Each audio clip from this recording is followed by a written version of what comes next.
Summer of 1988, a complex of fires broke out in Yellowstone National Park. The fires actually consumed a huge amount of acreage and profoundly affected the ecology of the park.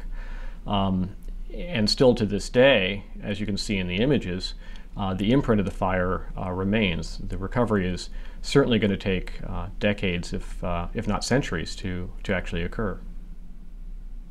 In these images, the vegetation, the healthy vegetation, is dark green. That's the sort of the sign of tall, healthy forest. And what you can see right after the fire is the very obvious fire scar. It's the dark reddish-brown color. So Landsat actually images the Earth using a variety of spectral bands in different wavelengths.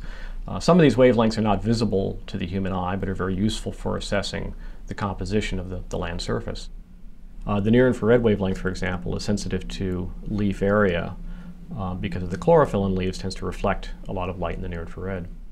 The reflectance of the fire scars tends to be dominated by the char that's left on the ground.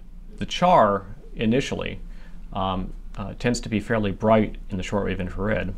So in this case, for example, we've assigned the shortwave infrared band to the red, we've assigned the near-infrared band to the green, and we've assigned the green band to the blue.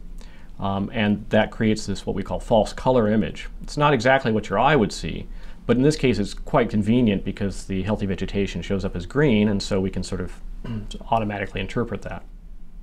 One thing that's interesting about the Yellowstone site is that it's a very hostile site for forests. It's high up, it has a short growing season, it's quite dry.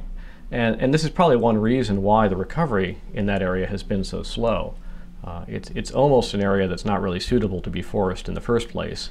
And so now it's having a hard time recovering from those fires that are so severe.